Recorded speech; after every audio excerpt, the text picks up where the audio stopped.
नमस्कार. मुद्दामच आजचा व्हिडिओ बनवलेला आहे. इम्पॉर्टंट गोष्ट, मी मेटावेल ही एक डिसेंट्रलाइज इकोसिस्टम आहे. ब्लॉकचेन मध्ये मी काम करतोय. गेली 8 महिने मी लगातार ॲज अ फुल टाइम काम करत आहे आणि या संदर्भात मी माझ्या एका खास कलिगला अप्रोच केला, लिंक पाठवली. त्यांना मी माझ्या प्रोग्राममध्ये इन्व्हिटेशनची लिंक पाठवली, जी झूम लिंक असते ती पाठवली. आणि ती लिंक पाठवल्यानंतर त्या व्यक्तीचा मला जो मेसेज आला खूप इम्पॉर्टंट आहे. त्या व्यक्तीने मला मेसेज पाठवला. मी कंपनीचं नाव नाही सांगत, त्यांच्या टीमचं नाव नाही सांगत, त्याचंही नाव नाही सांगत. समजून घ्या, मेसेज इम्पॉर्टंट आहे. आपल्याला शिकायचं काय ते महत्वाचं आहे, राईट. कारण प्रत्येक व्यक्ती आपल्याला शिकवून जातो, पण तुमची शिकण्याची किती तयारी आहे, लर्निंग ॲटिट्यूड तुमचा कसा आहे, त्याच्यावर महत्वाची गोष्ट आहे. विषय असा आहे, त्या व्यक्तीने पाठवला, विकास सर, मी या कंपनीशी लॉयल आहे. मी माझे रिलेशन मेंटेन ठेवण्यासाठी त्यांना व्हेरी गुड सर, जबरदस्त, ग्रेट सर, लगे रहो सर, या गोष्टी मी पाठवल्या. विषय असा आहे, लोक कंपनीशी लॉयल, प्रोडक्टशी लॉयल, लीडरशी लॉयल आणि टीमशी लॉयल आहेत. या गोष्टी करतायत. बट नेटवर्क इंडस्ट्रीमध्ये आपण कशासाठी आलोय याचा विसर पडलेला आहे. आपण लॉयल कसा राहिलो पाहिजे.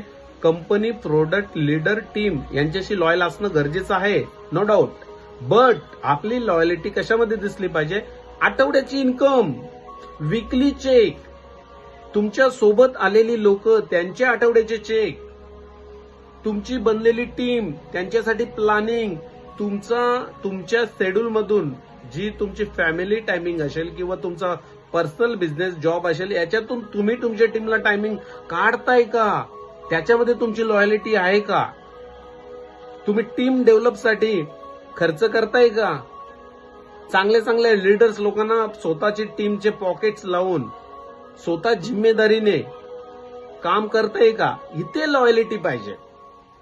आपण आपले स्वप्न विसरलो हो. आपण कशासाठी आलोय त्याच्यासाठी आपण लॉयल पाहिजे.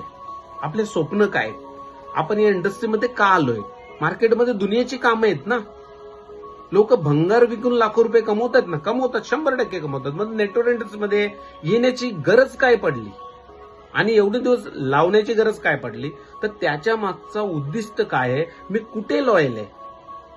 तर लोक कमजोर झाल्यात, दुसऱ्या काही गोष्टी करू नाही शकत, त्यांची मानसिकता गेलेली आहे. म्हणून ते काय दाखवतात, मी जिथे तिथेच मी मरू शकतो, पण मी दुसरं काही करू शकत नाही. ही त्यांची हार आहे आणि ही हार नाही सांगू शकत, म्हणून ते बोलतात लॉयल आहे. ज्या गोष्टीसाठी, ज्या कंपनीसाठी, ज्या टीमसाठी, ज्या लीडरच्या सोबत तुम्ही लॉयल आहेत ना, त्या लीडरला एक दिवस विचारून बघा. तो सांगेल ही माझी लॅबिलिटी आहे. ती कंपनी बोलेल ही माझी लॅबिलिटी आहे. जो लॉयलिटी दाखवतो तो लॅबिलिटी आहे. का, तर काम कुठे करतोय, लॉयल राहून करायचं काय, तुझा आठवड्याचा टर्नओव्हर काय, महिन्याचा टर्नओव्हर काय, तुमचे चेक कितीचे निघतायत, तुमचा कॉन्ट्रीब्युशन काय, तुमच्या टीमसाठी, तुमच्या डाऊनलाईनसाठी कॉन्ट्रीब्युशन काय. तर लॉयलिटी कुठे पाहिजे, हे बऱ्याच लोकांना आज 3-3, 4-4, 5-5, 10-10 वर्ष दिल्यानंतरही गोष्ट कळालीच नाही. लॉयल आपण कशाला पाहिजे. आपल्या घरी जी नेट अमाऊंट आपल्याला पाहिजे ती अमाऊंट येते का, त्याच्यासाठी मी लॉयल पाहिजे. माझे स्वप्न पूर्ण करायचे, त्याच्यासाठी किती बाजूला अमाऊंट निघाली पाहिजे, माझी ऍसेट काय बनवायची, त्याच्यासाठी मी लॉयल पाहिजे. फक्त कोणीतरी कुठली तरी कंपनी करतोय आणि त्यांना दाखवण्यासाठी मी माझ्या कंपनीसाठी, माझ्या टीमसाठी, माझ्या अपलाईनसाठी, माझ्या डाऊनलाईनसाठी लॉयल आहे, हे बोलणं अक्षरशः चुकीचे. आणि तो अधिकारही आपल्याला नाही. आणि गलतीने समोरच्याने जर मी त्या व्यक्तीला सांगितलं असता, सर 1 वर्षाची मला स्टेटमेंट पाठवा ना, तुमची लॉयलिटी मी बघतोय जरा, आणि मी येतो तुमच्या सोबत, हे सर्व बंद करून. मग हवा निघणार. का हवा निघणार, कारण जो शब्द आपण वापरतो ना, लॉयल, नक्की आपण लॉयल आहेत का. तुम्ही ज्या पण कंपनी सोबत आहेत ग्रेट आहे, ज्या पण लीडर सोबत आहेत ग्रेट आहे, जी पण टीम आहे तुम्हाला सल्यूट आहे. बट तुमची लॉयलिटी ही तुमच्या इन्कम, तुमचे ड्रीम आणि तुम्ही लोकांना केलेली कमिटमेंट फुलफिल करण्यामध्ये पाहिजे.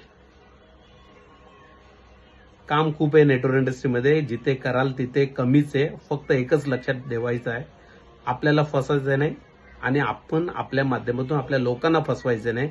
अशी कामं करण्यामध्ये जी मजा आहे ती कशात नाही. Thank you very much. लॉयल राहा इन्कम बद्दल.